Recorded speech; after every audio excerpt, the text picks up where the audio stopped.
kecoh negara baru-baru ini saat kerajaan bercadang untuk memperkenalkan Akta Pembaharuan Semula Bandar atau Urban Renewal Act URA. Cuma dalam kekecohan ini, berapa ramai yang benar-benar faham mengapa kerajaan bertindak untuk undang-undang baru itu diwujudkan. Saya kongsikan sedikit latar belakang agar kalian yang mengikuti perbincangan hari ini akan lebih faham isu sebenar. RUU ini bertujuan memberi kuasa kepada Jawatan Kuasa Eksekutif Persekutuan dan Negeri untuk membangunkan semula serta memperbaharui bangunan atau tanah yang terbengkalai tanpa memerlukan persetujuan 100% daripada pemiliknya. Pada masa ini, Seksyen 57 Akta Hak Milik Strata 1985 mensyaratkan resolusi sebulat suara daripada pemilik sebelum Badan Pengurusan boleh mengambil alih sebagai pemegang amanah untuk melaksanakan kerja-kerja pembaharuan semula bandar. Maka jika RUU ini diluluskan, ia akan membolehkan pihak berkuasa tempatan mengeluarkan notis kepada pemilik atau penghuni lot yang terlibat dalam projek pembangunan bandar. Bagi bangunan yang masih selamat untuk didiami, RUU ini akan mencadangkan ambang kelulusan ditetapkan pada 80% untuk premis berusia bawah 30 tahun. Manakala premis lebih lama hanya memerlukan persetujuan sekurang-kurangnya 75% pemilik. Manakala bagi premis yang tidak selamat dan terbengkalai, URA mensasarkan persetujuan majoriti mudah iaitu 51%. Jadi sudah pasti soalan selanjutnya, mengapa ketika ini di bawah pentadbiran Kerajaan Madani baru nak laksana Akta Pembaharuan Semula Bandar? Apa yang pemilik akan dapat daripada RUU ini? Sejauh mana jaminan diberi bahawa pemilik asal tidak akan diusir daripada pemilikan tanah atau premis secara paksa? Adakah ini cara halus kepada penghapusan penempatan orang Melayu di bandar?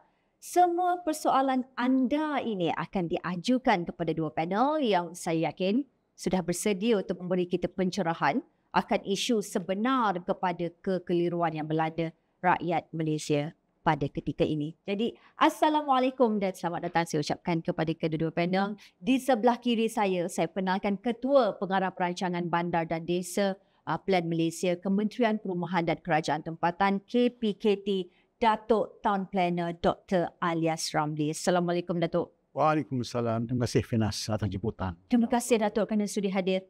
Terima kasih sama. Baik, di sebelah Datuk kami bawakan Ketua Jabatan Penyelidikan Iris Institute Tuan Muhammad Zul Fahmi Mat Baharudin. Assalamualaikum Tuan. Waalaikumsalam warahmatullahi. Dari Bangi. Ya, sama-sama. Sesak tak? Sesak. Baik, aku pun terima kasih kerana sudi terima jemputan daripada analisis. Sama-sama. Baik, pada hari ini kita nak bincangkan topik Akta PSB untungkan rakyat atau scam tolong pemaju.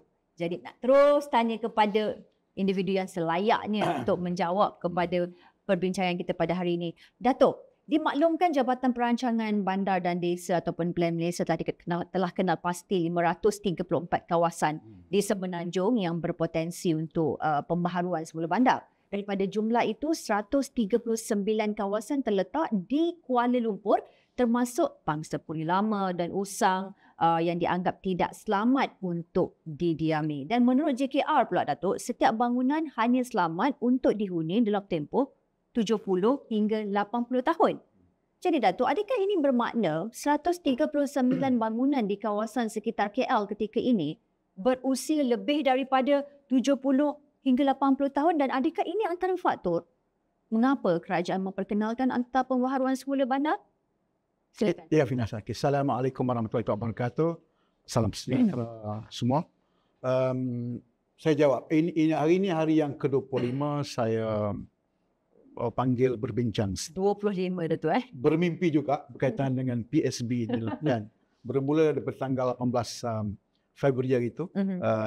Bila selepas saya membuat taklimat kepada ahli parlimen di parlimen, sehingga ramai juga yang kesempatan hadir dan ada pandangan-pandangan tertentu daripada pelbagai pihak termasuk daripada ahli parlimen, NGO, individu, netizen dan sebagainya lah. Ada yang mungkin polemiknya lah bagi kami di peringkat selaku pegawai di peringkat Kementerian KPKT Plan Malaysia ini. Ada yang kata taktik singkir Melayu. Ya, macam-macam. Ada yang kata Union 2.0. Ada kata nak usir masyarakat golongan termiskin, golongan Melayu daripada kawasan bandar, keluar bandar kan. Ya. Ada yang kata mungkin tadi berkaitan dengan tajuk bias kepada pihak maju, yang scam kepada pihak maju pula kan. Saya kerap kena scam jugalah. Tapi saya tidak bercita-cita, tidak ada orang panggil keinginan untuk scam orang lah. Sikit-sikit, kalau saya dah makan belum? Itu mungkin macam dah makan. Tapi kita memang tak nak makan, jaga badan. Betul.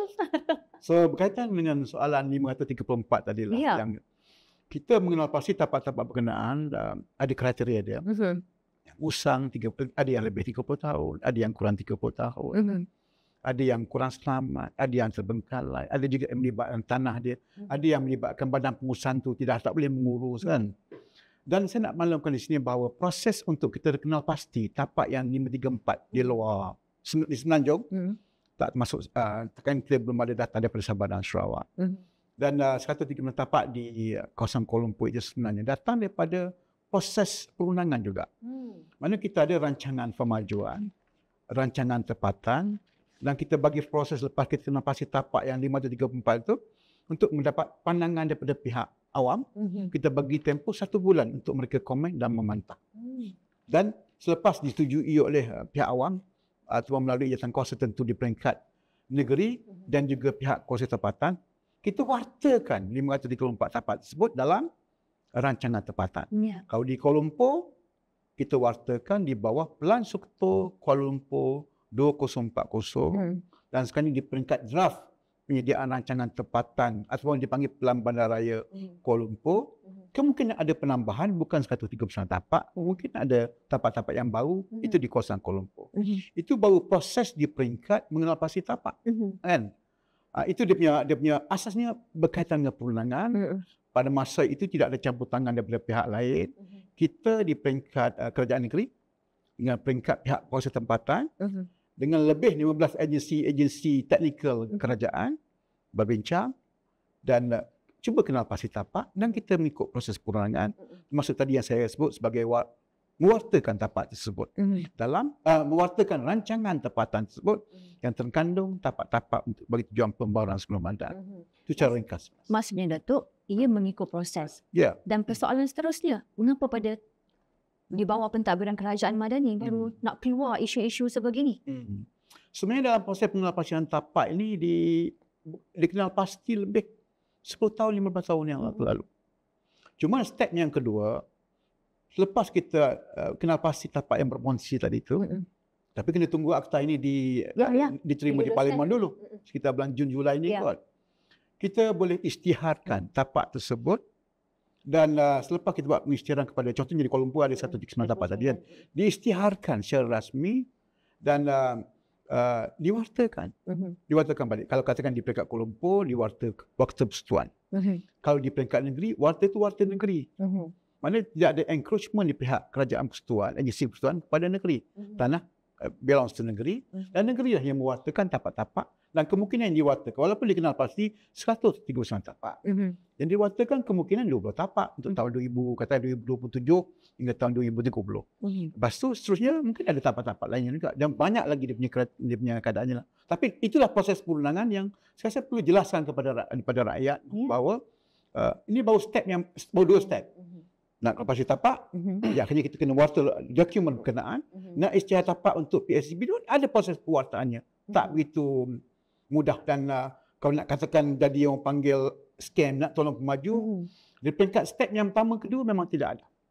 Memang tidak ada langsung penglibatan pihak penggerak projek, pemaju ke, pelabur-pelabur tidak wujud dalam konteks ini. Ini permulaannya. Dia punya root of dia punya perjalanan berkaitan dengan pembaruan sebelum bandar inilah. Dan kebetulan fasa kedua ini jatuh di bawah pentadbiran kerajaan. Ya, itu. Yang pertama tu melibatkan hampir semua kerajaan negeri. Ya. Baik, Tuan Fahmi, Tuan dalam satu pernyataan ada menyatakan masalah dalam cadangan RUU ini adalah ambang persetujuan dalam akta itu yang mengambil model negara yang memiliki keluasan tanah kecil seperti Singapura dan Hong Kong. Tuan turut menegaskan tidak ada keterdesakan di negara kita dari sudut bekalan perumahan baharu di bandar-bandar utama. Jadi boleh Tuan perincikan perkara ini? Terima kasih Finas. Kalau saya untuk menjawab soalan tersebut, saya ada melihat konsen-konsen ataupun mengumpul pandangan-pandangan daripada netizen sendiri dan daripada artikel-artikel yang dikeluarkan mengenai isu ini.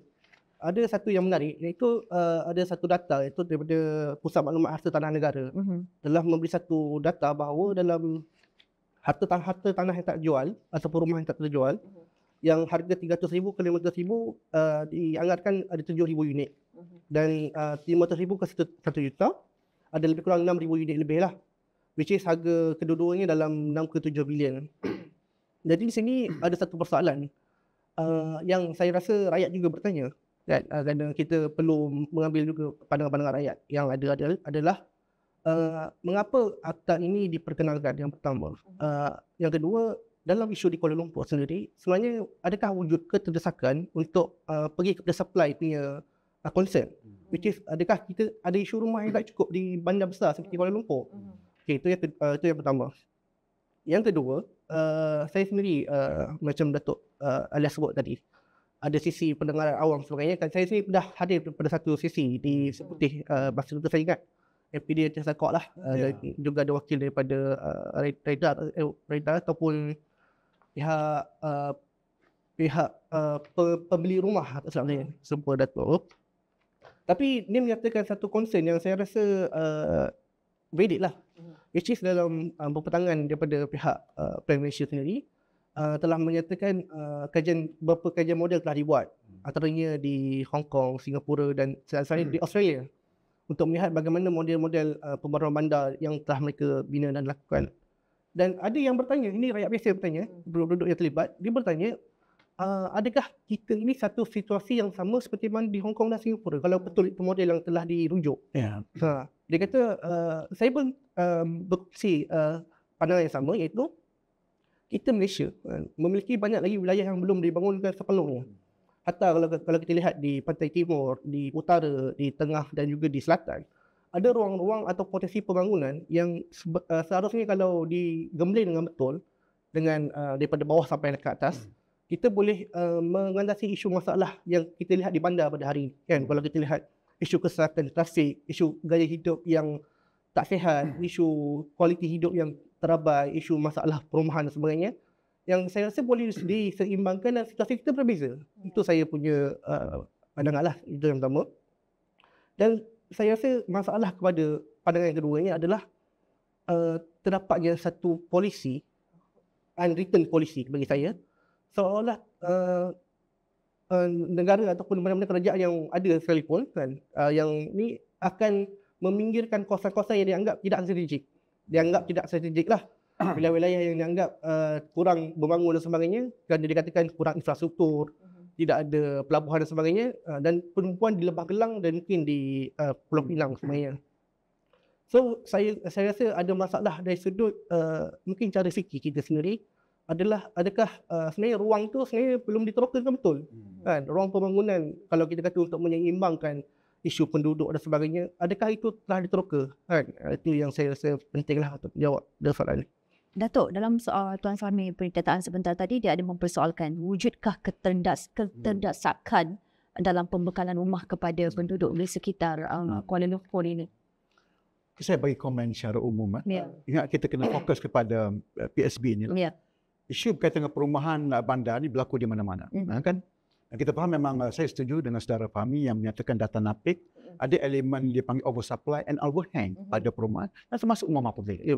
Termasuk, dan kita faham dia punya rumah pemilik yang bersifatnya nanti rumah landed yang rumah pemilik di Kuala Lumpur agak terhad. Sehingga macam data adil lah. Yang ada rumah strata lah, rumah berbilang tingkat. Kan? Jadi kadang-kadang isu yang tu memang keperluan ada. The housing needs for dia punya ni di kalangan warga Kuala Lumpur ataupun warga Klang Valley ada. Tapi kadang dia ada isu lain pula, isu berkaitan dengan bankable, mampu teman. Itu kadang masalah kat situ. Tapi tak apa, isu perumahan kita boleh mungkin perbincangkan, banyak langkah-langkah, mungkin banyak cadangan-cadangan yang kita perlu kupas. Saya nak kaitkan dengan soalan daripada pandangan daripada saudara Fahmi berhubung dengan tadi kita ni nak ikut model Australia ke Hong Kong ke apa semua kan. Kita bila kita buat kajian, bukan sekadar kita lihat kepada Hong Kong atau Singapura. Singapura. Singapura sejak tahun 1994 dia ada URA, Urban Redevelopment Authority. Kita tengok dia punya Australia mungkin berbeza antara daerah-daerah dia atau wilayah-wilayah dia. Dan saya sendiri pun explore sampai ke peringkat dia Eastern Europe, ke Poland, mengkaji pasal urban renewal ini. Dan saya juga membuat kajian kepada Muslim countries yang juga memang dah ada peraturan berkaitan dengan urban renewal. Sebagai contohnya kalau kita lihat secara ringkas di Turki di Mesir. Saya pun 3-4 bulan lepas kesempatan ke Mesir, ke Egypt, di UAE, di Dubai dan juga Abu Dhabi. Kan? Walaupun mungkin bandarnya setengahnya agak baru. Kan? Di Qatar, di Iran, kan? Di Pakistan. Saya pun kesempatan ke Pakistan dan yang semua orang tahu di Arab Saudi. Di Jeddah, Riyadh saya tak pasti. Mungkin ada, skalanya kecil. Tetapi kalau di Mekah, Masjidil Haram itu satu proses pembangunan 10 bandar. Ya. Di Madinah, kota Madinah itu sendiri, Madinah Al-Munawwarah itu sendiri sebahagian besarnya sifatnya bersifat pembangunan 10 bandar. Kan? Jadi kalau kata yang terkini kita bincang soal di Palestin, di Gaza, di tebing barat dan 3-4 hari saya nampak banyak paparan media berhubung dengan kerosakan yang saya ingat sedikit kan. Hampir dah jadi macam padan jarak, padan terkukur. Dan kalau katakan tidak menunggu keputusan asal daripada pemilik, satu patut yang Fina sebut tadi tu, concentration tadi tu, tunggu ada yang mati. Kita tahu ada sistem tertentu kan. Jadi kadang-kadang kita tak ada pilihan. Mungkin mereka ke sana atau kritik terus. Tak payah tunggu jawapan dan kita nak bangunkan semula bangunan-bangunan tersebut. Dan itulah sebahagian daripada konsep orang Ramadan. Jadi kita melihat di Saudi Arabia, di Palestin lah. Saya rasa kita harus bukan nak memaksa saudara fahami, tapi kita harus menerima konsep berkaitan dengan urban renewal ataupun pembangunan bandar itu. Itu fundamental kat situ. Hal-hal berkaitan dengan perkara teknikal kita di peringkat penggubal ni lah. Saya selaku ketua penggubal yang memang tak ada niat nak scam lah. Bagi pihak maju langsung tidak ada termasuk rakyat tak pernah saya scam. Jadi scammer tidak kan. Jadi hasrat kita nak menjelaskan soal jumlah unit rumah tadi apa semua kan. Maksudnya kita nak addresskan ni isu berkaitan dengan rumah-rumah usang. Bangunan-bangunan usang. Malah bila sebutkan tadi 100% nak tunggu 100% dapat persetujuan. Dia berdepan dengan pelbagai masalah. Kali itunya satu tak setuju, 90% orang setuju, tak boleh lah. Kan? Kalau katakan saya ada 2-3 kali lepas bersama ahli parlimen juga, dia kata tempat dia kata ada 4 pihak yang tidak bersetuju. Pak setuju macam mana? Maksudnya datang daripada ada yang meninggal, ada yang melalui nak tunggu proses faraidnya, ada yang mungkin bapa telah meninggal, tetapi ada juga yang tidak ada dikesan. Mungkin mereka dulu duduk rumah yang murah dan sekarang dah berjaya mungkin keluar negara apa semua dan tak dapat dikesan langsung. Banyak kadang-kadang dia lah. Jadi kalau kita nak menunggu orang yang tak kesan ini sampai ke peringkat bahasa kasarnya sampai ke penghujung ayat ataupun sampai akhirat orang panggil kan. Jadi tak boleh. Jadi kita kena harus ada satu rasional. Bila kita buat kajian, kita Muslim countries, negara barat juga yang saya tengok tadi itu, masuk di Korea, di Shanghai, di China dan sebagainya, kita blendkan bahawa kita harus ada istilahnya dipanggil consent threshold, ambang persetujuan yang rasional. Lebih kurang, isu berkaitan dengan 100% tadi orang panggil unanimous resolution kepada penambatan serta satu step yang berbeza dengan ini harus kita bagi kefahaman. Bila kita letak katakan usia bangunan tadi lebih daripada 30 tahun, 75%. Jadi lebih kurang.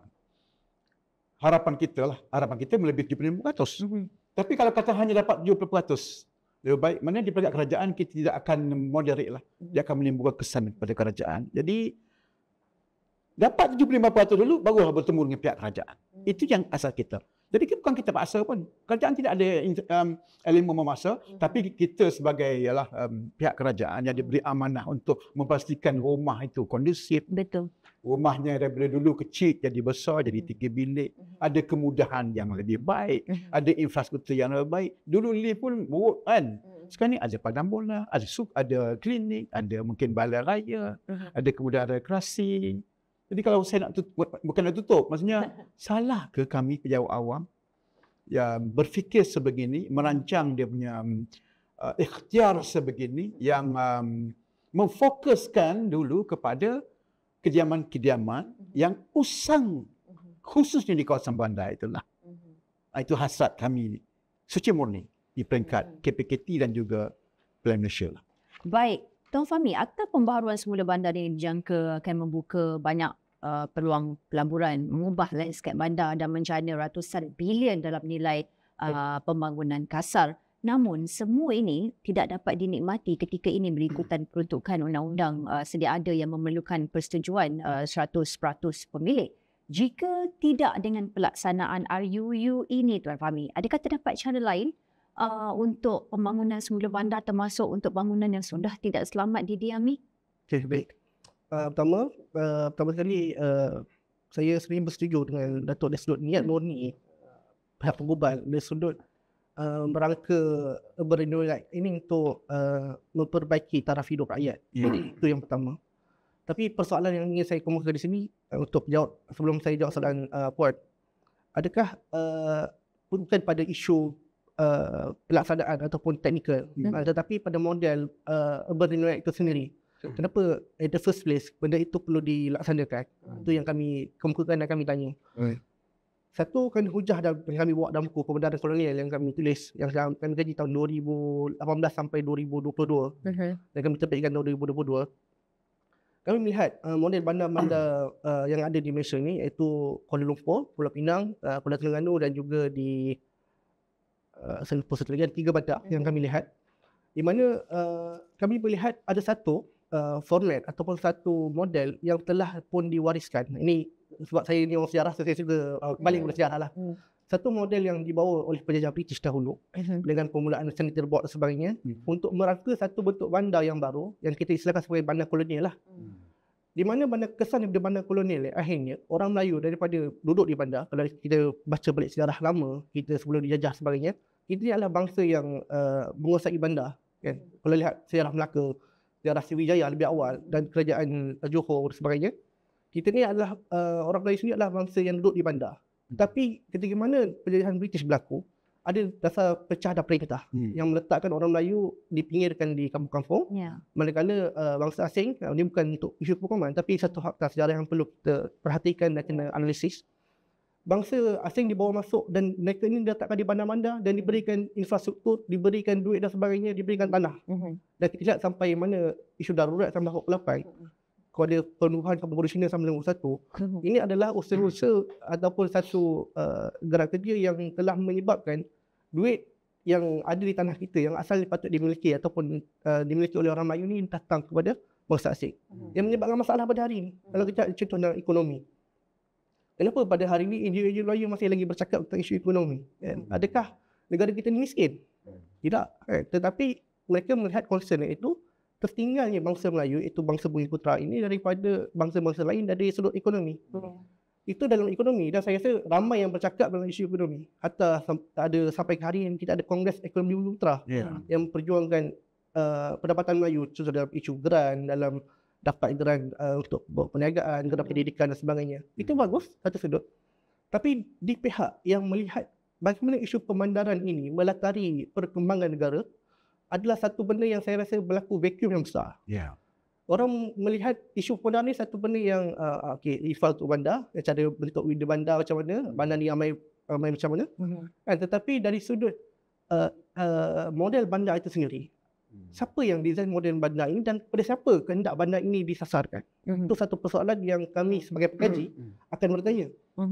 Contoh yang kita lihat hari ini di Kuala Lumpur, kalau kita banding orang Melayu dan juga kaum lain, bukan sekadar the numbers, tetapi kualiti yang ada di bandar seperti Kuala Lumpur ni, dari sudut pendapatannya, dari sudut pemilikan hartanah, dari sudut kemampuan untuk mereka terus kekal di bandar, kan? Sampai ada istilah kalau dah pencen ni kita balik kampung lah, kerja di kampung sebagainya, menunjukkan ada satu masalah di situ, iaitu adanya masalah pada mungkin dari sudut identiti bandar itu sendiri yang tidak sesuai dengan cara hidup orang Melayu, kan? Kalau dahulu cara hidup orang Melayu dalam masyarakat ini adanya muhibbah, adanya gotong royong, adanya kalau istilahnya kalau orang Melayu berjumpa ni mesti ada jamuan, ada kenduri. Orang Cina kumpul ada program dia kan. Orang India kumpul adalah. Tapi poin di sini adalah kita adalah masyarakat, kita adalah bangsa yang bermasyarakat. Di mana saya bertanya, adakah di bandar yang ada pada hari ini dari sudut desainnya, dari sudut cara hidupnya sesuai dengan cara hidup orang Melayu yang menyebabkan akhirnya mereka selesa untuk pada di bandar. Bukan sekadar isu mereka mampu, tapi mereka selesa dan merasakan ini adalah tempat untuk kita duduk. Itu satu persoalan yang kita kena tanya dan saya rasa perlu ditarik soalan itu pada model bandar itu sendiri. Mungkin Datuk Alias bidang kampanye lebih arif tentang model ini. Tapi saya rasa itu concern yang kami dapati daripada kajian yang kami laksanakan. Itu yang kedua. Dan soalan poin lagi tentang cara lain. Jenis ekonomi. Saya rasa perlu pergi kepada the root ataupun masalah utama. Iaitu saya melihat bandar ni bukan sekadar satu isu kita tinggal dan kita bekerja. Tetapi di bandar ini adanya aspek yang orang selalu lupa, itu adanya aspek ekonomi, kuasa, identiti, dan itulah contohnya kalau seorang pelancong daripada luar yang tak pernah datang ke Malaysia, bila sampai ke Malaysia yang pertama mereka akan lihat adalah bandar-bandar. Dan bila bandar ni, adakah cerminan bandar ini menggambarkan identiti negara kita. Itu satu sudut. Dan kalaulah kita melihat bahawa bandar ini adalah satu paksi kuasa atau satu elemen kuasa yang penting dalam mana kita membicarakan pembangunan negara dan sebagainya, kita perlu melihat dari sudut identitinya, desainnya. Dan saya lihat konsep-konsep ini muncul daripada pertanyaan yang saya hadir pada hari itu.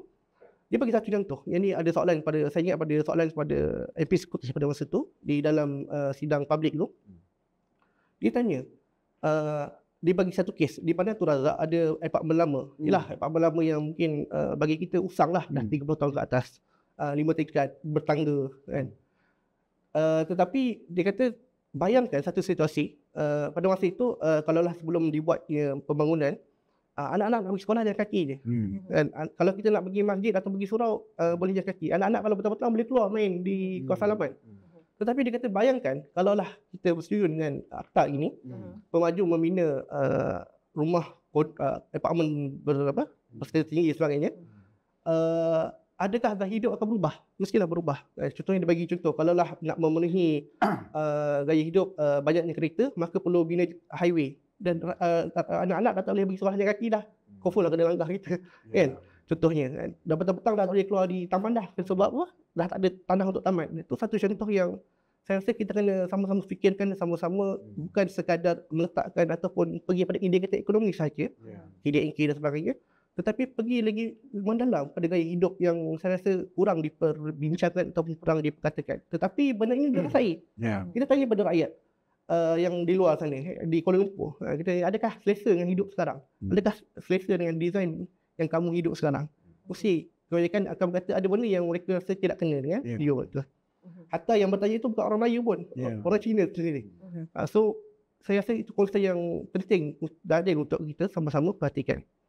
Datuk mungkin nak menjawab? Saya komen sikit lah. Kalau nak berbincang soal Melayu, mungkin kita boleh kembali kepada sejarahnya dalam Suruhanjaya Rec Commission 1938 dah dimulai sehingga pewujudan Perlembagaan Persekutuan. Dah ada kontrak sosial kat situ lah yang kita harus terima hakikat. Dan bagi saya nak rumuskan soal Melayu ini dilema Melayu, dan saya setuju dengan Tun Mahathir yang menulis satu buku. Saya simpan satu English, satu Malay berkaitan dengan dilema Melayu ini.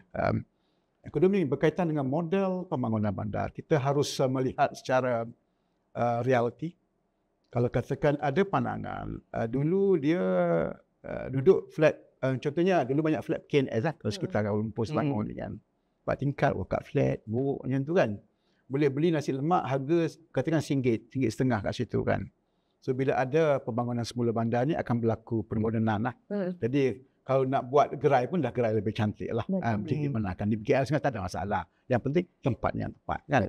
Jadi persoalan berkaitan dengan model pembangunan bandar secara keseluruhan, itu mungkin boleh perbincangkan satu platform yang lebih sesuai. Kalau saya nak kembali kepada PSB ini yang di akhirnya tujuan kita, kita spesifik ada kepada katakan ada satu tanah 2 ekar yang sangat usap. Tadi disebut usia pun 78 yang manusia juga kan. Tetapi dia dah lebih 30 tahun. Jadi takkan kita ni nak membiarkan tanpa berbuat apa-apa, do nothing strategi, hanya melihat saja. Dan kita harus mendekat. Yang ni saya harus bagi penjelasan kepada rakyat bahawa tugas untuk mengurus, menyelenggara bagi pembangunan strata bukan tugas kerajaan. Kerajaan sekarang ke kerajaan dulu pun sama. Itu tugas. Dia macam rumah kita rumah biasa, rumah tarikh biasa. Nak cat dalam rumah kita, luar rumah itu tanggungjawab kita sebagai pemilik lah. Kan bukan tanggungjawab kerajaan pula. Tapi kerajaan dulu dan sekarang pun amat prihatin dan cakna kepada hal-hal penyelenggaraan tangki air bocor, railing kena rosak, banyak lagi lah yang kan. Yang kerajaan bantu. Bukan kerajaan di bawah kerajaan pembangunan. Yang dulu pun memang ada rekod saya sendiri terlibat yang memang dibantu. Itu tugas siapa-siapa parti pemerintah kerajaan.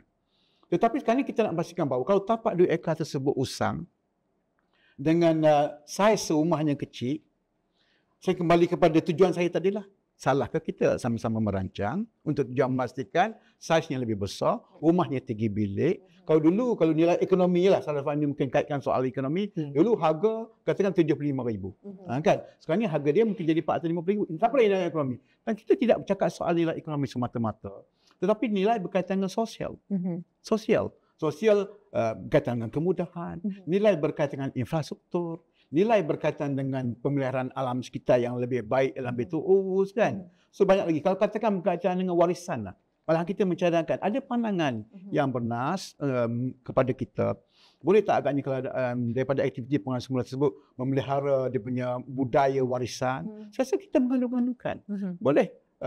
Kita buat lagi bentuk bangunan yang menggalakkan interaksi di satu tempat tersebut dan elemen katakan warisan, budaya yang ada boleh kita perkenalkan selepas katakan pemaju tersebut menyerahkan ke pembangunan, tapi menjadi tanggungjawab pemilik di situlah. Takkan semua kerajaan okey kau kena buat ni, pemaju pula kena plan for this. Di sudut fizikal kita boleh buat, tapi di sudut pelaksanaan operasi sebenar yang melibatkan perkara yang saya sebutkan tadi, itu menjadi tanggungjawab pihak pemilik itu sendiri. Tak kiralah Cina ke, Melayu ke, Cina ke, India. Bidang kita harus menerima hakikat konsep realiti. Saya tidak bersetuju kalau katakan kita harus kekalkan yang sekarang dengan budaya lama kan. Walaupun Fahmi sebut tadi tu senang nak sekolah kan. Because kita terima hakikat. Harga nilaian tanah dalam konteks bandar ni terlalu mahal. Kalau kerajaan nak beli tanah baru di KLCC. Contohnya nak buat rumah PPR kan dan nak pastikan bahawa sekolah berada di sebelah PPR tersebut, dia tidak akan menjadi kenyataan. Malahan di negara-negara komunis pun tidak akan berlaku yang memberi perhatian kepada aspek berkaitan dengan sosial, maksudnya kan, kebajikan kan. Tak mampu dibuat. Kita kena melihat secara rasional dalam konteks saya sebut PSB secara tapaknya kecil kepada bandar secara keseluruhan dan ada benda yang kita dapat kita penuhi penduduk, ada benda tu harus melihat dalam konteks satu komuniti yang besar dan ada benda tu kita melihat dalam konteks perbandaran itu sendiri. Perbandaran Wan. Datuk, antara kebimbangan lain buat pemilik adalah apakah manfaat yang bakal mereka peroleh daripada projek pembangunan bandar ini. Lebih-lebih lagi melibatkan peningkatan nilai hartanah mereka. Juga adakah semua pemilik asal ini akan berdepan dengan isu yang sering kita dengar sebelum ini, iaitu Datuk, mendapat unit yang lebih kecil atau lebih murah daripada unit asal mereka. Saya bagi penjelasan. Banyak yang tanya soalan ini. Tapi kalau datang daripada bukan skamer, harus dia terima hakikat tersebut kan. Yang pertama dia ada berapa, kami letak 10 prinsip. Mungkin prinsipal banyak dalam PSB. Tapi bagi prinsip yang pertama, tadi saya dah bincang soal persetujuan. 75, 80, 51. Betul. Kalau nak, itu pun dah, takkanlah kita nak tunggu kalau bangunan terbengkalai nak runtuh, nak tunggu 51 pun dah. Tapi oleh kerana ada peraturan-peraturan perundangan, ada hak-hak pemilik yang asal, walau rumah dia itu terbengkalai yang tidak selamat, ada peraturan. Sebab itu 51%. Kalau tak, dia mungkin 10% je kan, tapi tak sampai ke satu lah. 75, 80. Jadi kita kena terima hakikat bahawa persetujuan pemilik menjadi satu prinsip utama. Less than 75 lebih kurang, tak apalah, you pergi teruskan lagi lah. Bertahun-tahun untuk mendapat persetujuan daripada pemilik melalui badan-badan perusahaan tertentu lah. Ada ketua dia lah kan.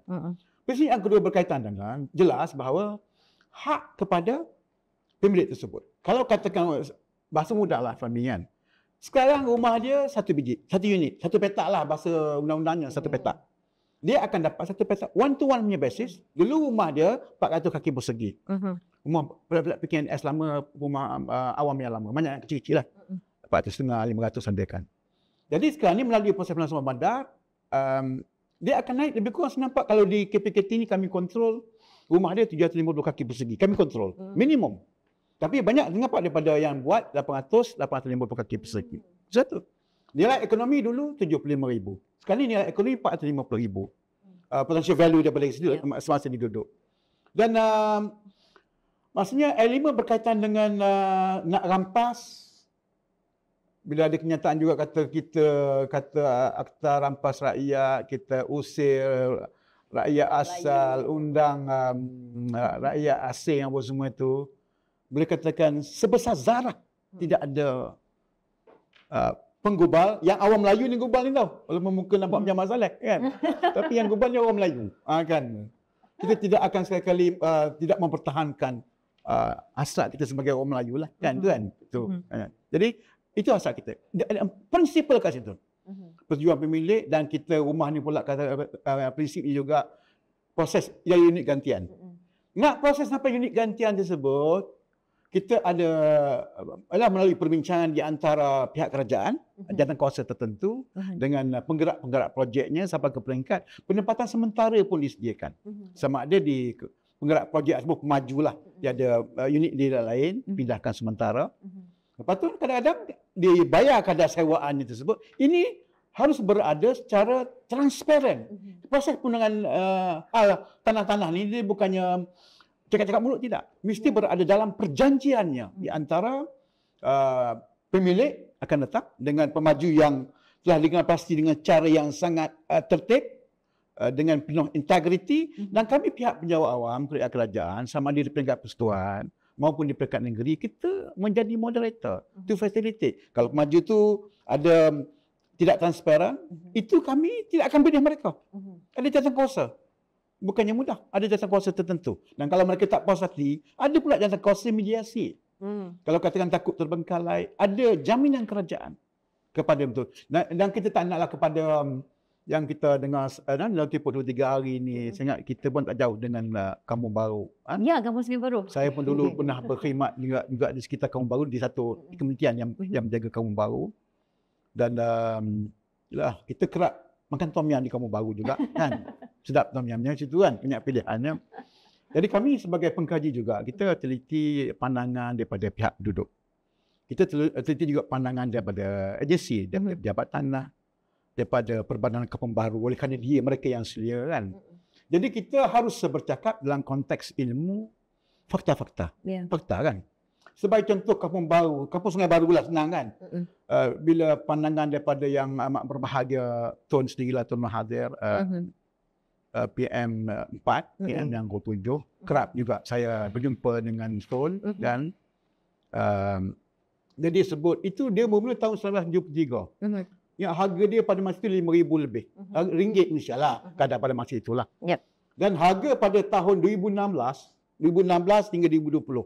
4 tahun lebih kurang proses dia punya libat urus dengan pihak penduduk. Ingatlah harga dalam 130. Tapi proses pengambilan balik tanah kepada sebahagian yang tidak bersetuju, sehingga sekitar 67% saja yang bersetuju. 67.77. Kan? Tadi kita letak kita punya 75 tadi kan? 75. Dia tadi 67.77 tak saya. Betul. Sorry, 66.77. Kan? Ada yang tak setuju. Ada 219 yang bersetuju tadi, dia total 328 unit kan. Libat urus saja 2016 2020. 4 tahun. Itu menyebabkan masa tu dengan pemaju ini belum ada akta dah. Ni Finas belum ada akta lagi kan. Lebih kurang kalau dah ada akta 66.77 you balik dululah. Kasih bincang dulu, mau dapat 75% baru datang. Kan. Ni kawasan orang Melayu semua kan. Tapi oleh kerana tak ada akta. Kalau ada akta senang ni. Kalau ada akta PSB ni, tak ada isu dah. Kampung Baru punya, Kampung Sungai Baru lah sepertinya, kemungkinan tidak ada jadi polemik di sini. Tapi tak apalah, nak bincang tak apa. Tapi faktanya bahawa pada masa itu yang datang di antara pihak pemaju darat terus dengan penduduk Sungai Baru. Yang sebut tadi yang tuju hanya 66.5 tu, dia ada rumah flat PKNS yang saya sebut harga 5,200 pada tahun 1973. Tapi tak apa, kita tak nak gunakan data tersebut kan. Lepas tu dia ada tawaran-tawaran secara terbuka. kepada pihak penduduk pakej-pakej dia lah tertentu kan. Sebab ni pemaju kerajaan, cuma kerajaan pada masa itu pun prihatin melalui DBKL, melalui bantuan Perbankan Kampung Baru yang berada yang menyediakan situ, mereka prihatin bantuan. Tapi antaranya contohnya unit gantian, ada unit gantian, ada tempat letak kereta. Dulu masa kata tempat letak kereta. Kos pemindahan keluar rumah ke unit gantian dibayar. Bukan saya nak cerita pemaju terlalu baik, tidak. Tapi nak cerita bahawa ini pakej yang bukan sahaja disediakan oleh pemaju A ni, tapi pemaju-pemaju yang lain. Kan? Cara asalnya, nanti bila siap unit gantian nak pindah balik ke bangunan asal, bangunan baru yang duduk, dia bayar lagi. Lepas tu, gratia pula. Dulu sebelum pindah, unit gantian dah buat innovation skill lah kan. Ada bayaran-bayaran yang orang panggil gratia-nya bersifatnya situ kan. Macam ihsan lah daripada pihak pemaju. Tadi saya sebut rumah transit. Kalau tak ada rumah transit, dia bayar sewa rumah. Kan? Duduklah mana-mana pun. Duduklah mana-mana, ambil duit RM950, ada kadar-kadar tertentu. Jadi ditanggung dalam tempoh sehingga unit gantian disiapkan. Dapat CF, dapat CCC, lepas tu tamatkan dia punya... Datuk, unit gantian tu di sekitar kawasan itu juga atau di luar kawasan? Harapan kita selaku penggubal, kita mengharapkan dalam jarak yang sesuai. Sebab apa? Nanti dia dah ada anak sekolah. Kan? Malahan ada setengah tu yang menjadi jauh sikit. Dia sediakan van. Dibayar oleh pihak maju. Tetapi kita kena fikir. Yang pemaju ni dia element of business tu. Bayar saja dia orang business kan. Dia masuk dalam package tersebut lah. Dalam overall cost tersebut. Kan? Dia takkan bagi saja. Kita kalau siapa-siapa terlibat business. Kalau ada lebihan tunai pula. Contohnya lebihan tunai. Dia mau flat PKNS tu dalam 41 kaki persegi kecil. Yang flat. Tapi ada yang rumah teres. Dan ada juga ada rumah yang banglo. Bayangkan. Sekarang ni ada yang rumah dia rumah rumah teres ataupun dengan saiz tertentu. Daripada dia dapat satu rumah bawah, dia dapat 3 unit. Malahan rekod kita, fakta kita, persetujuan kita, malahan kalau katakan dia ada saiz rumah tertentu, dia dapat 9 unit. 9 unit gantian daripada satu biji rumah yang ada. Malahan kalau kita sampaikan dia punya tu, daripada value dia, kalau katakan value rumah teres dia. Saya bagi contoh, ni anggaran saja. Katakan 500,000 lah. Saya kecil. Saya dia sangat 20 kali 18 kaki lebar. Ataupun 18 kaki dia lebar. Panjang dia dekat dalam 16 kaki atau 18 kaki. Sangat kecil kan. Sampai ke peringkat dia punya potential value dia jadi 8.1. Sampai ke peringkat dia dapat satu biji rumah, dapat 9 unit rumah apartmen. Kalau 9 unit, mungkin 2 parking. Dia dapat 18 parking. Dulu duduk rumah bawah saja. Kan? Ini fakta-fakta yang berada dalam agreement. Dan kepada orang Melayu. Dan bukannya dulu ada katakan di Sungai Baru, ada 328 unit rumah. Takkanlah pemaju itu nak buat 328 unit rumah saja. Kan? Dia akan ada elemen penambahan unit-unit yang baru. Dan kalau itu reserve Melayu, ada 328 unit asal orang Melayu, ditambah lagi katakan separuh lah kita ambil. Kita ada lagi katakan 600. Katakan 1,000 lah maksimum. Nak 1,000. Akan ada penambahan lebih kurang. Kalau tadi 328 tadi kan 600 lebih. 650. Orang Melayu masuk, ketua isu rumah Melayu masuk di kawasan reserve Melayu untuk kampung baru ini sebut. Dan dia masuk, mana maksudnya soal berkaitan dengan rampas, nak kata orang Melayu keluar, saya nampak saya kira matematik. Walaupun matematik, saya tak berapa pandai sangatlah matematik. Tapi kalau matematik tambah tu mungkin A-. Matematik biasa dia jarang tak dapat A. Ingat daripada darjah 2 ingat saya kan. Daripada darjah 2 dapat A. Sebab apa? Tambah. Dan ini jelas, ini berada dalam perundangan semasa. Kalau reserve Melayu, kekal reserve Melayu. Kalau pegangan bebas, kekal pegangan bebas. Kalau ada kota Bumi Putera, kekal kota Bumi Putera. Tapi kita terima hakikat. Ada kawasannya menyebabkan skim pegangannya terbuka. Bebas, tetapi menyebabkan ada perumahan-perumahan yang boleh dibeli oleh bangsa-bangsa yang lain. Kita rakyat Malaysia, ada bangsa-bangsa yang lain. Dan dia ada kota-kota tertentu. Sekurang-kurangnya, saya difahamkan di Kuala Lumpur, kota Bumi Putera 30%. Jadi 328 memang dah kekal. Ini contoh semua baru lah. Mungkin kita ambil contoh tempat lain. Jadi kalau ada lebihan tersebut, sekurang-kurangnya akan ada tambahan 30% kota Bumi Putera. Melayu lah. Kalau di sekitar di Semenanjung ini kan, ataupun Sabah dan Sarawak mungkin taluk pada undang-undang tanah masing-masing. Jadi daripada situ akan berlaku penambahan. Tetapi kita terima hakikat. Dan ini sebenarnya diputuskan oleh kerajaan negeri. Kalau di Kedah, saya difahamkan dia punya kota Bumi Putera, satu skim pembangunan ada 50%. Ikut Kedah lah. Kalau di Johor katakan 40%, ikut Johor. Itu bukannya kuasa kerajaan persekutuan. Jadi itu kena jelas. Kita nak bercakap, nak bagi pandangan, harus jelas kepada the root of the causes. Punca sebenar perkara yang kita nak cari dalam penyelesaian inilah, Finas. Mungkin saya boleh Silakan. tambah apa yang Datuk ada sebut. Agak menarik. Kes kampung Sungai Baru ni saya akan ikuti juga baru-baru ni. Saya melihat hujah yang melawan hujah Datuk lah. Saya rasa concern, ada beberapa concern yang saya rasa penting untuk kita faham. Yang pertama, pemaju dia tak akan bagi lebih daripada apa yang dia akan dapat untung. Itu yang kita kena setuju lah. Kan? Datuk sebut dia akan dapat 3 unit rumah, 9 unit rumah. Satu persoalan yang saya rasa mungkin kita boleh address di sini adalah lokasi kampung Sungai Baru ini, harga tanah tu mungkin terlalu tinggi sehingga menyebabkan pemaju boleh bagi that kind of amount kepada penduduk. So satu soalan saya, kita melihat daripada perspektif orang yang melihat perbandaran dan sebagainya, isu tanah ni adalah isu yang sangat crucial kerana tanah ini adalah simbol kuasa. Siapa yang memiliki tanah, mereka memiliki kuasa. Jadi satu soalan saya, kan, kalaulah penduduk tu ditawarkan kawasan rumah yang mungkin hampir daripada kawasan asal mereka, tetapi tanah yang asal yang mereka duduki, yang mereka duduk, ialah walaupun kita kata tidak usang sebagainya, kecil, tetapi itu adalah tempat mereka. Ini satu konsep yang saya rasa valid seperti mana dia berlaku di Gaza, Palestin. Ialah Datuk sebut tadi, saya pun rasa nak sambut juga. Kalau mengikut logik manusia lah, kan, logik manusia pada hari dan dunia kapitalisme hari ini, seolah apa kehendak rakyat Gaza untuk terus kekal bertahan di Gaza, kan, dengan tak ada pekerjaan, ekonomi, pengangguran 80%, 90%. Sumber air tak cukup, makanan tak cukup, terpaksa berlapar, makan satu hari sekali. Tetapi apa yang menjadikan mereka kekal di tanah Gaza ini adalah kerana kehendak mereka untuk mempertahankan tanah. Kerana mereka faham tanah itu kuasa. Seperti itu, kalau saya bercakap juga, voicing the voice of NGO Melayu, mereka juga bercakap perkara yang sama. Tanah di Kuala Lumpur ini sebagai satu simbol kuasa. Bayangkan kalau satu hari nanti tidak ada orang Melayu yang memiliki tanah di Kuala Lumpur, apa yang akan jadi? Kita lihat pada data-data yang telah dikemukakan. Dapat spesifik kepada kawasan PSB, kalau tak boleh jadi terlalu luas itu kan. Mungkin bawa kepada mungkin kalau ialah PSB yang kawasan akan diwatarkan, yang dicadangkan pun kebanyakan di Kuala Lumpur.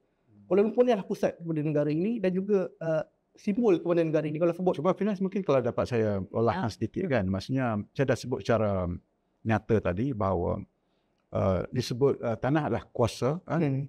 Sekarang ni kalau katakan kita letakkan tadi Sungai Baru lah, senang faham.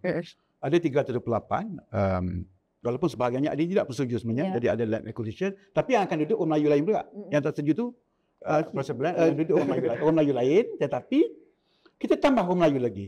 Tambah lagi orang Melayu di Kampung Baru contohnya. Cuma kalau saya ni di pihak saya bagi seorang anak muda lah yang mungkin 30-an bagi saya siapa orang Melayu yang ada kemampuan untuk membeli tanah di katakan kawasan Sungai Baru itu, kalau katakan dapat sebuah unit apartmen dengan harga 500,000, baik dia beli tanah di ini maksudnya rumah ya, bukan daripada penduduk orang baru lah, rumah yang akan dibina. Contohnya pemaju akan dah selesai urusan sebagainya, akan bina satu mungkin unit kondominium ataupun unit apartmen untuk meet rumah yang baru. Salah saya adalah berapa ramai orang Melayu yang mampu untuk membeli rumah itu. Kita kena melihat kepada data-data pendapatan orang Melayu. Kita tak mampu orang Melayu untuk beli rumah. Ada satu concern yang kita perlu address dalam isu URA ini. Okay, Finas, mungkin saya setuju dengan pandangan konteks tersebut. Tapi saya nak buat konteks yang lebih jelas bahawa kalau katakan memang harga dia akan lebih tinggi dari biasa lah. Orang yang duduk kat situ, dia dapat unit gantian, dia enjoy, menikmati sama. Tapi pembelian baru mengikut harga pasaran. Kalau dia tak beli rumah di Kampung Sungai Baru, mungkin dia terpaksa cari potensi rumah-rumah yang sesuai dengan kemampuan mereka di tempat yang lain. Kan? Maksudnya kita tidak boleh salahkan kepada pembangunan di Kampung Sungai Baru ataupun pembangunan PSB yang lain. Sebab saya sebut tadi, nak selesai masalah, kita kena faham masalah. Kalau Kampung Sungai Baru tidak terlibat, dia terpaksa berdepan dengan isu berkaitan dengan nak beli rumah. Dan memang kita kena faham, itu salah satu daripada dilema Melayu lah. Dilema Melayu yang kita harus tangani secara bersama. Tetapi kerajaan ada inisiatif yang lain. Contohnya, kita ada rumah dulu, rumah PPR. Program perumahan rakyat. Kos pembinaan 180,000 hingga 200,000. Kita bagi sewa 42,000. Ada pembelian 42,500, itulah 42,000 terletakkan. Sewa bulanan RM124 saja. Termasuk maintenance. Tapi itu pun maintenance tak dibayar. Itu yang saya marah kepada orang Melayu. Saya orang Melayu tapi saya marah kepada orang Melayu. Yang berkata. Tapi saya tak nak bincang ini jadi orang marah kat saya pula kan. Kata anti Melayu tidak. Tapi itu adalah hakikat. Itu hakikatnya kan. Itu dilema orang Melayu. Nak berjaya dalam kehidupan, kita kena ada ikhtiar. Kita kena ada usaha. Tapi ni Fahmi, ini subjek lain kan. Subjek lain kan. Saya nak kembali kepada saya kata orang kata nak merampas hak Melayu, nak mengentrifikasikan orang Melayu keluar. Tidak ada langsung. Matematik yang simple. 328 unit di kampus Sungai Baru, tambah lagi katakan senada pembangunan akan datang 1,000. Kalau reserve Melayu akan kekal 700 lagi pemilik Melayu duduk kat situ. Pengambil bebas lah kan. Tapi kalau pembaruan sebelum bandar tempat lain yang bukan kawasan tidak Melayu, kita terima hakikat. Ini bukannya salah RU PSB, salah akta PSB. Benda itu telah berada dalam perundangan semasa dan dasar-dasar semasa di peringkat kerajaan negeri. Saya sebut tadi, Kedah Kota Bumi Putera 50%. Itu pun dulu kecut juga kan. Di Johor Kota Bumi Putera 40%. Dan di Kuala Lumpur saya disebutkan tadi Kota Bumi Puteranya 30%. Yeah. Bukan salah Anwar Ibrahim. Tak ada salah Anwar Ibrahim. Ini masing-masing. Sebab tu dalam konteks ni saya nak kupas terus kan. Kita kena bagi pujian kepada beberapa kerajaan negeri yang saya rasa selain daripada Kuala Lumpur yang menapasi 139 tapak tadi kan. Saya katakan puji-puji juga kerajaan negeri yang kita rasa macam negeri-negeri tertentu lah kan. Yang saya rasa dia agak ke depan dalam hal menapasi tapak kaitan dengan untuk tujuan PSB inilah kan. Saya guna PSB saya tak guna URA. URA ni banyak dia punya usia-usia itu kita guna PSB. Okay. PSB ya. Penjelasan. Seperti bandar. Negeri Terengganu Darul Iman, negeri cantik, budaya menarik. Saya kebetulan dilahirkan di sana. Semenjak tahun 2021 lagi, telah menggubal satu dokumen rancangan sekutu negeri tahun 2050 ke depan di Terengganu. Dia telah wartakan dasar berkaitan dengan pembaharuan semula bandar. Tak cukup dasar di peringkat negeri, Kerajaan Negeri Terengganu juga telah menggubal satu dokumen dipanggil Rancangan Kawasan Khas Pusat Bandar Kuala Terengganu yang diwartakan sebenarnya lebih awal pada tahun 2015. Kita ada rekod dia. Ini bukan dokumen yang main-main.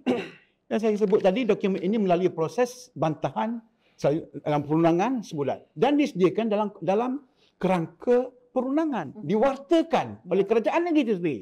Itu lebih Terengganu. Terengganu walaupun selain daripada ikan celup tepung, kan, dia lebih bagian pemalasan bandar. Negeri lain punya dia. Saya dipahamkan di Kedah pun ada juga orang panggil, mereka telah napasi tapak bagi tujuan PSB. Jadi, kalau nak katakan di Kuala Lumpur saja nak napasi tapak, tidak. Di Terengganu tu agak, ini data Terengganu lah. Mungkin kalau akan datang kita boleh berkongsi melalui kajiannya data-data sejauh mana kerajaan negeri, ini bukan kerajaan pusat, kerajaan negeri ataupun PBT negeri berkenaan mengambil ikhtiar.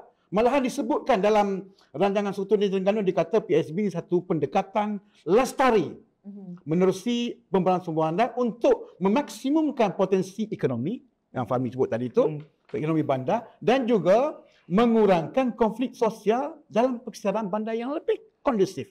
Ini bukan saya sebut, saya tak terlibat dengan Terengganu walaupun asal di sana. Ini kerajaan negeri Terengganu dan tahun 2021 saya ingat kerajaan yang hampir sekarang lah kan. Bukannya kerajaan yang sebelum-sebelum tidak tahun 2021. Jadi kita meraihkan dan menghormati kami hormat kepada kerajaan-kerajaan negeri dan PBT yang sebenarnya walaupun sekarang ini berlaku perbezaan pemandangan, tapi dia sudut dokumen wartanya. Nanti saya tunjuk Afina akan datang. Saya tunjuk dokumen warta di konteks negeri, dasar negerinya dan juga dalam konteks bandar-bandar itu berkaitan dengan pembaharuan semula bandar. Belum tu Anwar Ibrahim belum jadi mentah lagi tau. Ini 2021. Jadi Terengganu lebih ke depan daripada kerajaan perpaduan negeri ni lah. Ya. Tuan Fahmi, Perdana Menteri ada menegaskan bahawa tiada pemilih asal akan diusir daripada pemilikan tanah atau premis secara paksa di bawah cadangan RU ini. Malah PM beri jaminan tidak akan ada peruntukan di bawah akta yang dicadangkan itu yang akan membenarkan pengusiran pemilik. Status tanah asal juga tidak akan berubah sama ada Rizab Melayu atau status kekal. RU ini juga tidak akan mengubah peratusan pemilikan Bumi Putera di satu kawasan. Bukan sahaja PM dah tegaskan perkara ini, Datuk sebentar tadi pun dengan penuh bersemangat walaupun dalam perbuatan Datuk dah terangkan tentang ini. Jadi dari sudut pandang Tuan Fahmi sendiri dan mungkin selaku wakil NGO berkenaan isu ini, kita nak tahu daripada mana datangnya naratif pengusiran pemilik secara paksa ini. Okay, baik, terima kasih Prof. Inas. Pertama, saya nak tegaskan sekali lagi, saya sebagai seorang pengkaji tidaklah mempersoalkan niat adakah baik atau buruk suatu perancangan itu. Tapi kami mempersoalkan dari sudut bagaimana suatu benda itu dibina dan juga dibentuk. Okey. Yang kedua, sebarang kenyataan hatta dirangkamkan dalam Hansard Parlimen pun tidaklah mengatasi undang-undang yang digeserkan dan juga undang-undang yang diwartakan. Apa pun jaminan dia tidak sama level dengan undang-undang. Jadi satu concern saya di sini adalah bila saya meneliti draft Akta PSB ini, adakah di mana peruntukan kepada Bumi Putra itu tidak dinyatakan dalam, mungkin kalau silap mungkin tak betulkan kota Bumi Putra contohnya, adakah akan mempengaruhi kesan kena ada kota Bumi Putra, macam mana projek di HDB Singapura, mereka minta anggota Chinese 75%, Melayu 20% dan kaum lain 10%. Satu contoh bagaimana benda itu diwartakan dan dikotakan, bukan sekadar jaminan kata-kata saja, tetapi digeserkan sebagai undang-undang. Itu satu perkara yang saya rasa mungkin kita boleh teliti dan juga beri kan. Itu dari sudut teknikalnya. Tapi konsep yang lebih besar bagi saya sebagai yang berkaji dalam isu perbandaran ini adalah apakah nasib masa depan orang Bumi Putra ataupun Bumi Putra di bandar pada kisah akan datang. Ini satu konsep yang saya rasa value untuk kita kaji. Memang kita lihat undang-undang ini adalah satu Datuk dah bercerita panjang lebar tentang simulasi dan apa yang akan berlaku. Tetapi gambaran yang kita boleh faham juga, undang-undang ini adalah satu perkara yang menjadi present case yang boleh berlaku di mungkin puluhan tahun selagi mana tidak digubal. Jadi contohnya dalam isu orang Melayu di bandar, ada concern yang mengatakan hatta jika tidak diletakkan limit, mungkin department 5 tahun pun boleh dimasukkan dalam akta ni kalau pemaju mahu mencadangkan kepada pihak eksekutif di negeri. Itu satu concern. Dan saya rasa kita perlu address juga, pemaju bukanlah kita kata jahat atau sebagainya, ada scammer, tetapi memang mereka berdasarkan keuntungan dan penilaian mereka minat tanah dan sebagainya adalah penilaian keuntungan. Tetapi di sisi penduduk sendiri, kehendak-kehendak mereka dari sudut mereka mahu gaya hidup macam mana, mereka mahu kekal di tanah yang mereka dah hidup puluhan tahun. Itu satu konsep yang saya rasa perlu kita address dalam, memanglah dalam undang-undang ni nak digambarkan tu sukar. Tetapi kalau kita lihat dalam isu Kampung Baru Cina tahun 2024, terdapat satu dasarkan atau usaha untuk mewartakan Kampung Baru Cina sebagai kampung warisan. Dan saya quote kata-kata daripada LT Kota Melaka, dia ada posisi ketat Kampung Baru Cina. Ada kata ada 613 kampung baru Cina yang berpotensi untuk jadi kawasan pelancongan. Satu ironi yang berlaku adalah adanya undang-undang yang dikatakan untuk menyegarkan semula bandar, untuk memperbaharui semula bandar. Tetapi di satu pihak yang lain, mereka sedang mahu mengekalkan apa yang disebut sebagai pendapatan mereka. Kampung baru Cina kalau digeserkan ini tak boleh disentuh. Tak bolehlah kita nak buat apartmen dan sebagainya. Sedemikian perlu dikekalkan, gaya hidup di situ rakyat dikekalkan, dan kalau dapat UNESCO lagi lah tak boleh sentuh langsung macam kita lihat di Pulau Pinang. Jadi satu concern, siapa yang nak bercakap tentang isu identiti Melayu di bandar, kan? Kampung baru tu saya rasa adalah resort lah yang ada di Kuala Lumpur. Memanglah saya setuju ada penambahbaikan yang perlu dibuat, ada IFA yang perlu dibaiki, ada sikap rakyat yang perlu ditangani dan sebagainya. Tetapi dari sudut identiti, di mana orang Melayu itu di bandar. Sekarang ni kalau kita lihat bandar, semua bandar di dunia ni, kalau mungkin Datuk setuju tak setuju, saya pernah melihat di Sepanyol, di Eropah, saya pernah melihat di Jepun, di Korea. Model-model bandar saya rasa mana-mana lebih kurang je. Sebab desain bandar tu adalah desain ekonomi, mereka mengejar ekonomi. Tetapi di mana nilai-nilai bangsa itu? Nilai-nilai Kemalayuan itu, nilai Islam. Kalau kata nilai Islam, mungkin ada masjid dah cukup Islam lah. Tapi gaya hidup bagaimana? Itu satu persoalan yang saya sebagai seorang pengkaji melihat perkara itu semua. Dan saya rasa kebimbangan pada undang-undang ini, ialah saya pun tak perlu berdebat isu teknikal dengan Datuk, mungkin Datuk lebih arif dan sebagainya.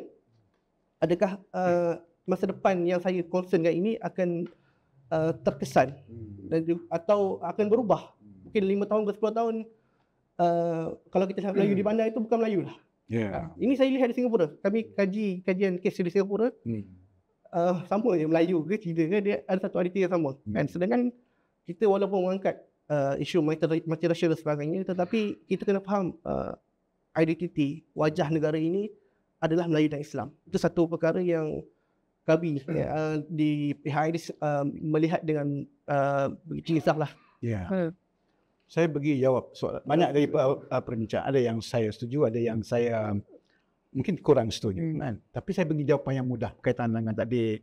Topik ni lain sikit lah di PSB kawasan Potong Baru Cina, Kampung Cina. Ada dia yang baru nak saya bercakap atas kapasiti sebagai ahli majlis warisan kebangsaan.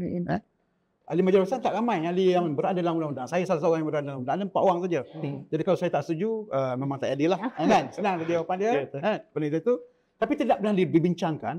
Setiap kami bersidang setahun 3-4 kali, tak pernah diperbincangkan akan cadangan untuk menjadikan Kampung Baru Cina ini sebagai kampung warisan, masuk warisan kebangsaan, apatah lagi warisan ada peringkat UNESCO kan. Tapi malahan sebenarnya apa ni, banyak yang saya terima kadang 2-3 minggu sekali ada WhatsApp daripada pakar-pakar sejarah dan heritage, termasuk sebagian daripada ahli, minta tolong Plan Malaysia boleh tak kenal pasti kampung-kampung Melayu tradisional untuk kita bawa sebagai warisan kebangsaan dalam konteks perkampungannya, dan juga di peringkat UNESCO-nya. Ada datang daripada mungkin terkampung di Perak, ada kampung di Melaka kan. Dan saya sendiri pun memang sedang kenal pasti untuk kita mendahulukan sebenarnya. Saya buat kenyataan jelas di sini perkampungan Melayu sebagai, insya-Allah one day ada peraturan-peraturannya untuk kita bawa kepada warisan malah ke peringkat-peringkat dunia. Saya nak menjawab soal berkaitan dengan undang-undang apa semua tadi. Dia sikit kan. Ialah kita mengkaji 17 undang sekurang-kurangnya. Tapi saya nak tegaskan kat sini bahawa punca kuasa utama dalam proses pengubalan Akta PSB ini yang pertama berkaitan dengan artikel 13 Perlembagaan Persekutuan yang menyebutkan bahawa jaminan kepada hak harta tanah tersebut.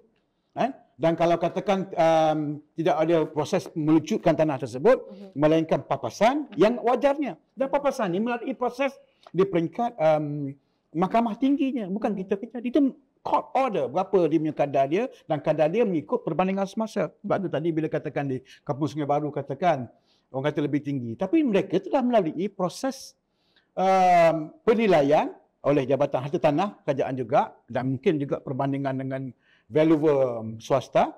Malahan yang lot saiz 441 kaki, saya ingat lagi harga yang di papasan ada 158,000 pada tahun 2020 ataupun bawah sikit. Ya. Harga yang ditawarkan 823,000. Yang package 823,000. Unit 443 ditawarkan harga 823,000. Semua dapat enjoy satu unit rumah, 2 parking dan sebagainya tadi itu, kos-kos tertentu, anak van dan sebagainya kan. Tetapi maksudnya ini tertakluk dalam konteks perundangannya.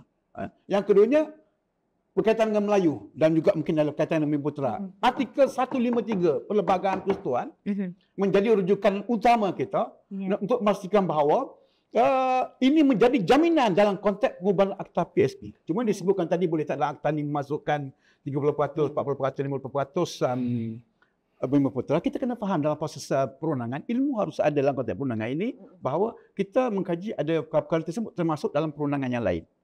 Akta pengambilan milik tanah, ada peraturan-peraturan dia.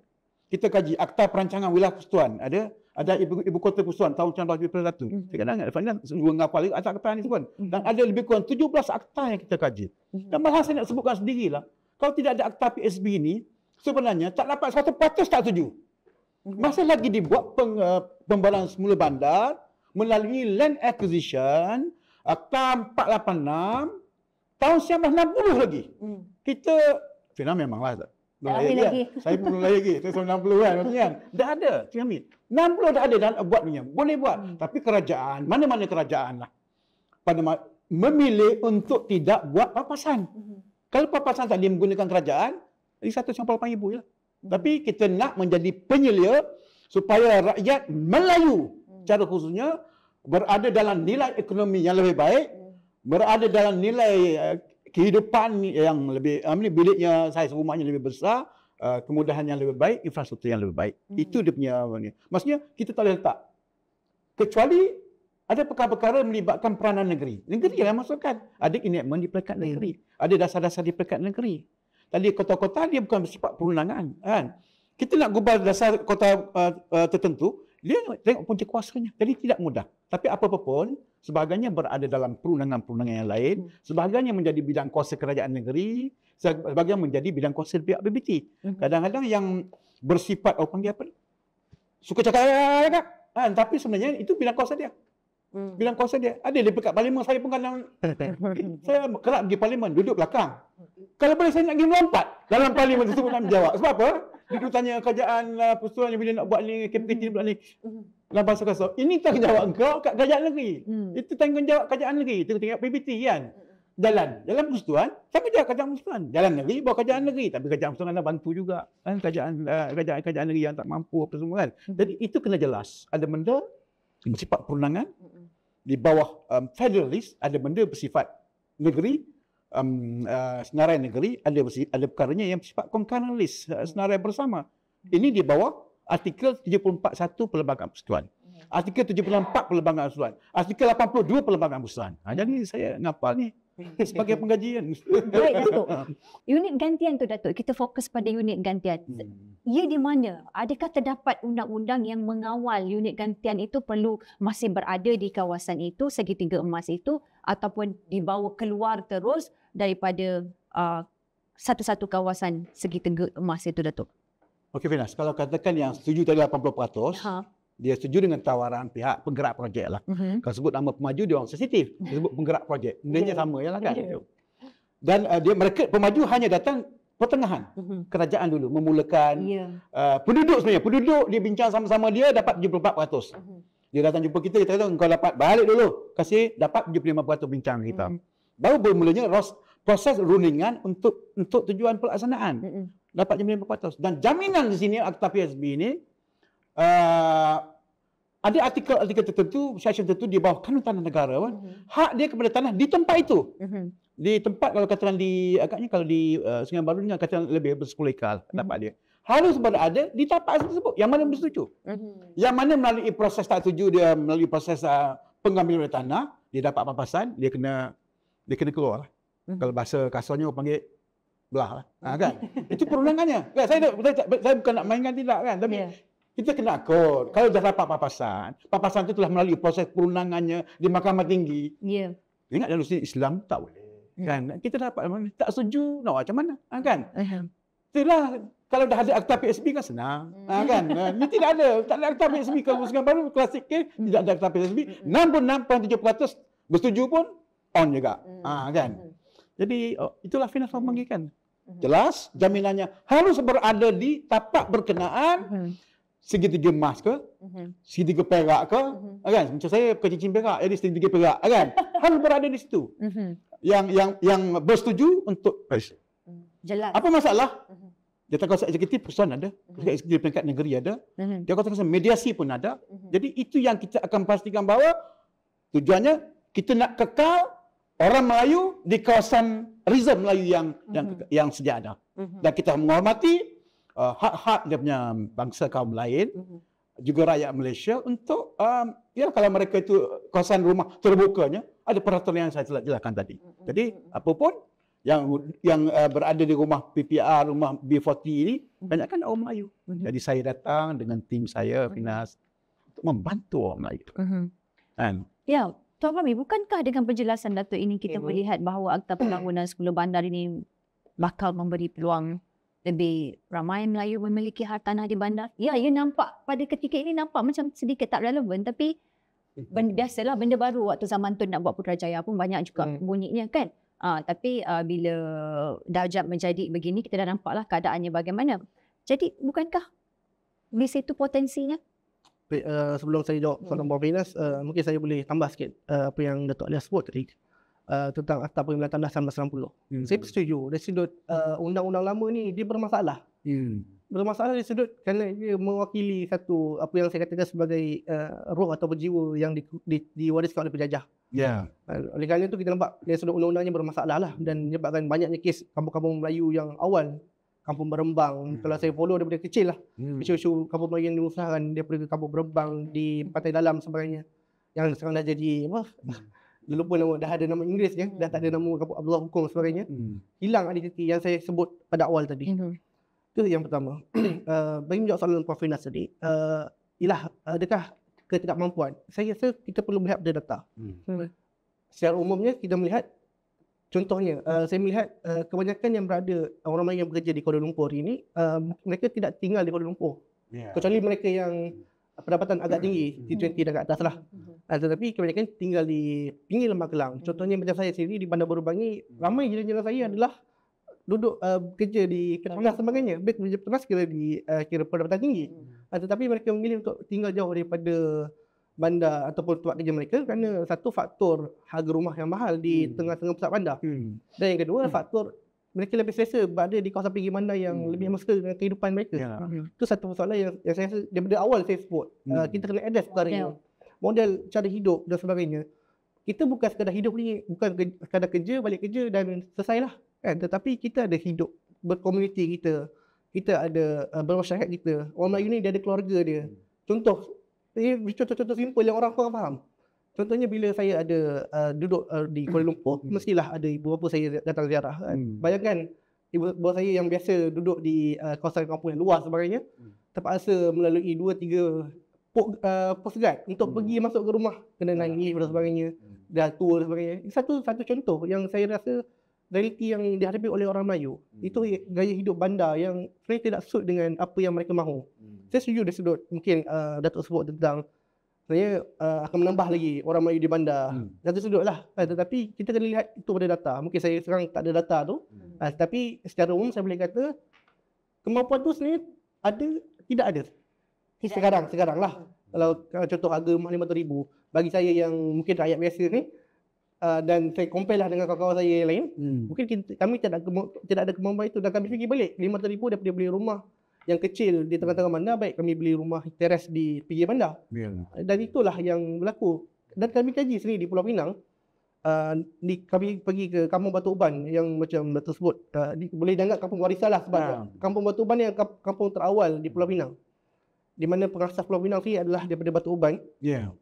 Di mana sekarang kampung ni dah tak ada lah. Yang tinggal adalah kondominium. Dan bila saya tanya kepada saki-baki penduduk yang ada, dia kata akhirnya papasan yang dia dapat tu, dia fikir nak beli tanah di seberang perai je. Dia dah tak fikir dah nak kekal di situ. Kawan-kawan mula tak ada. Jadi satu soalan pada yang tu mungkin tak kaitkan dengan PSB kot kan. Tetapi satu realiti yang berlaku di bandar. Satu realiti yang kita boleh ukur berlaku di bandar. Dan ini adalah satu mungkin kita nak tambah sikit. Mungkin kita perlukan satu pendekatan baru yang lebih mesra kepada apa yang kehendak yang saya sebut tadi. Mungkin saya setuju dari sudut technicality dan sebagainya, membantu dari sudut menyelesaikan masalah seperti JMB. Tapi kehendak-kehendak ini tidak diadres dan saya rasa ada vacuum di situ. Yang saya rasa mungkin di pihak television sendiri ada perancangan tersebut dan saya sokonglah bila Datuk sebut kampung Melayu pun nak jadi kampung warisan. Tapi kita bukan ada kampung saja, kita ada bandar Melayu yang sebenarnya kita kena buat kajian macam mana bentuk bandar Melayu tu. Ada kajian terhadap itu Datuk? Bandar Melayu. Dia yang saya sebutkan tadi, academically, ideally memang nampak cantik kan. Tapi kehidupan kita nak pergi kepada, memanglah nak duduk di kawasan tadi Jindarum ke nilai apa semua, rumah kat situ. Bila tentera nyaman apa semua, boleh pagi-pagi beli cengkrik apa semua kan. Anak bandar agak suka. Cengkrik kan. Tapi itu kita kena timbang hakikat. Ini kena reality. Kita ambil balance antara ideal dengan reality bahawa agak sukar kita nak penuhi keadaan-keadaan sebenar rupa. Duduk kat sana mungkin kemudahannya agak sedikit terhalang. Mungkin boleh beli harga tanah katanya RM200,000. Sebab rumah sekarang ni pun tak murah. RM500,000, RM300,000 jadi RM500,000 yang kecil kan. Kat sini bukan harga RM500,000. Kena table lah. Itu dia akhirnya menjadi pilihan. Sama ada kita nak duduk ke bandar dalam keadaan sebegini, ataupun kita berada di pinggir bandar yang kita boleh menikmati petang, pagi, tapi pagi boleh nikmat. Kadang keluar pagi, 6 pagi kan. Gimana? Mungkin lagi minggu kan. Itu pilihan. Itu pilihan pada. Tapi dalam saranan berkaitan dengan model-model pembangunan menjadi perhatian kita. Malahan kita pernah menggubal lebih 5 tahun lepas berkaitan dengan penggubalan model Islamic model pembangunan perbandaran dan perumahan kan. Dan kita juga ada model-model, tetapi akhirnya kita melihat dalam konteks, bukan nak kata guna istilah modern inclusivity itu tidak kan, tapi kita ni seolah macam ada aliman sama mana rumah harus ada saiznya sesuai, ada aktiviti kemudahan yang sesuai, ada masjidnya, ada suraunya, ada jalan raya yang cantik, ada landscape yang cantik kan. Yang cantik sikit dia punya harga lebih mahal lah. Kalau rumah yang PPR yang saya sebut tadi, kos saja RM180,000. Dia jual harga RM40,000. Bukan kerajaan Anwar Ibrahim, tidak. Tapi sebelum ni pun memang menjadi tanggungjawab semua kerajaan kita ni baik-baik semua. Tanggungjawab kerajaan dalam hal punya sosial punya kemudahan masyarakat sosial ini diberi perhatian kepada, dan saya ni Saudara Fahmi sebagai boleh katakan antara pengkaji perumahan dalam konteks negara, membuat PhD pun dalam bidang perumahan, tidak ada model daripada negara yang saya kaji lah, United Kingdom sendiri, di Australia sendiri, yang jauh lebih baik daripada macam social housing yang dibuat di peringkat kerajaan persekutuan. Mana-mana kerajaan. Bukan kita serah kepada kerajaan sekarang. Walaupun sekarang kita meletakkan sasaran. RM12 nak capai 500,000 unit rumah. Dibuat di zaman mungkin PM ke-7. Sasarannya PM ke-8, PM ke-9. PM ke-10 ni hanya orang panggil cuba memenuhi saja dan pastikan bahawa mesti ada 500,000 unit rumah mampu milik yang dibuat oleh pihak kerajaan persekutuan dan pihak kerajaan negeri untuk rakyat yang harganya, kalau saya sebagai pengkaji, saya rasa it's not sustainable housing. Modal 180,000, jual 42,000. Tidak baik. Dan itu juga kita, kalau nak cerita dalam konteks peranan orang Melayu sendiri, dalam konteks ekonomi, kita pun Fahmi mungkin boleh cari jalan. Harus diperdebatkan tokoh-tokoh Melayu ini supaya mencari jalan penyelesaian untuk tujuan membina Melayu, semangat Melayu, memperkasa ekonomi Melayu, dan kalau ada mentaliti, saya sebut dilema orang Melayu, saya jadi marah kadang. Sebab apa saya jadi marah bila kita mengharapkan semua nak subsidi kerajaan. Dan saya perlu ingatkan kepada ni, kalau kita nak berjaya, kita harus lari daripada pemikiran untuk mendapat subsidi kerajaan. Saya juga orang Melayu, bukan nak katakan terlalu hebat, tapi saya pegang pada prinsip saya daripada sekolah dulu. Saya berjaya, insyaAllah Tuhan bagi kepada saya satu prinsip, saya tidak akan sekali menggunakan dana kerajaan untuk tujuan membantu ekonomi saya. Orang lain, orang bagi free pun, kerajaan bagi free kat saya tak nak. Anak saya belajar dalam negara pun sebab di bawah tanggungan saya sendiri. Saya dapat scholarship, dia kata tak apalah, kita mampu. Tak apa bapak, dia boleh makan 3 kali sehari, makan 2 kali sehari. Kan? Adalah sumbangan tertentu, ada dia punya dana tertentu untuk bagi mereka yang layak. Itu pegangan saya. Dan alhamdulillah diberi dia punya kenikmatan sedemikian rupa dalam hal berkaitan kehidupan ekonominya lah. Kan? Jadi itu, tapi kita cari satu perdebatan sesi yang lain. Kalau Finas nak panggil saya pun akan panggil lagi. Saya rela dan pasrah. Masya-Allah. Datuk, sebelum saya ke soalan terakhir, saya nak bertanyakan, setakat ini tidak dinyatakan siapa yang akan menanggung kos projek pembaharuan semula bandar. Namun berdasarkan Seksyen 10/4 dalam draft rang undang-undang berkenaan, pihak berkuasa tempatan boleh menuntut perbelanjaan dan kos projek pembaharuan semula bandar daripada pemilik atau penghuni, dan ia boleh dituntut sebagai hutang kepada pihak berkuasa tempatan. Boleh Datuk huraikan dengan lebih lanjut perkara ini? Sebab kita ni, Finas, ini nanti di akhirnya di antara program nanti kerjasama lah. Di antara pihak pemaju sama-sama terlibat dalam proses pemajuan tersebut, dia panggil joint venture punya program. Di antara penduduk dengan pemaju. Tapi kita pantau. Kalau maju corner sikit, cari buat ni tak ikut punya perkara yang tak dipatuhi, yang dah diperuntukkan dalam proses agreementnya, itu kami ni. Sebab tu daripada awal lagi kita nak, tak semua pemaju ketimah hakikat, tak semua pemaju nak terlibat dengan yang pening-pening kepala ni kan. Maju sekarang ni, kalau Sungai Baru, dah 9 tahun, 2016. Daripada tadi, penduduk 328 tadi yang saya difahamkan di Kuala Baru, yang setuju ada 219 ni, daripada 2016, dah 27 orang meninggal. Takkan kita nak tunggu lagi 5-6 tahun, tak buat lagi atas faktor masih ni lah. Sekarang ni kecoh balik di kampus yang baru ni, bila Tun Mahathir pun masuk, kata kawasan orang Melayu apa semua, itu tidak. Itu memang berlaku permasalahan. Tapi bukannya spesifik kepada isu ni. Di Singapura, kita tidak ada niat untuk meminggirkan satu perkampungan Melayu.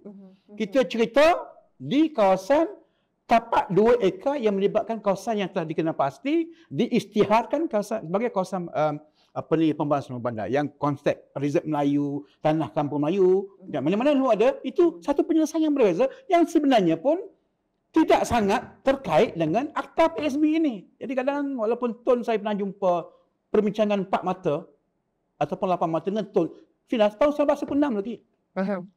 Baru kerja 3 bulan dah dipanggil oleh Tun Mahathir untuk berjumpa di Johor sana itu, berbincang. Terkejut, maksudnya lebih kurang pagi tu nak jumpa pukul 9, pukul 3 pagi dah bangun untuk jumpa Tun. Dan saya menghormati dan saya juga mengucap terima kasih pada pandangan politik termasuk Tun Mahathir sendiri FB dia yang menyatakan persetujuan rumah makin usang dalam bandar harus ada prosesnya persetujuan. Cuma bila dikaitkan yang mungkin kesan kepada perenggan-perenggan Melayu itu tidak betul. Tidak, not in the context, not in the perspective. Yang tu saya tak marah kat tu lah kan, tapi saya nyatakan bahawa perbincangan kita sama ada daripada ahli politik, yang saya marah juga kepada tokoh-tokoh akademik yang kadang-kadang juga cuba untuk berbincang soal PSB ni di konteks yang berbeza. Jadi yang tu saya tak rasa. Kan? Nak selesai masalah PSB, dan saya pun mencabar kepada siapa-siapa lah ahli politik, kepada ahli akademik, kan? Kalau nak menyelesaikan masalah rumah yang 30 tahun ni, yang ada satu cadangan yang lebih baik daripada penguasa bandar, dan dalam konteksnya bukan tanggungjawab mana-mana kerajaan sekarang untuk membangunkan rumah yang 30 tahun yang usang tadi. Bagilah cadangan. Kami terbuka meraihkan pandangan sekiranya ada satu, ini model lain, model yang Saudara Fahmi sebut lain. Model lain, kaedah lain, pendekatan lain yang tidak melibatkan kerajaan. Yang tidak melibatkan kerajaan untuk kita membuat, dan kita tak nak di kawasan rumah tu terbiar bukan setakat 30 tahun, 40 tahun, 50 tahun sampai ke Fina sebut tadi 80 tahun. 10 tahun. Baik, Fina tak sebut 90 tahun. Kalau Fina sebut 90 tahun, saya juga sebut 90 tahun. Kita kena rasional, saudara.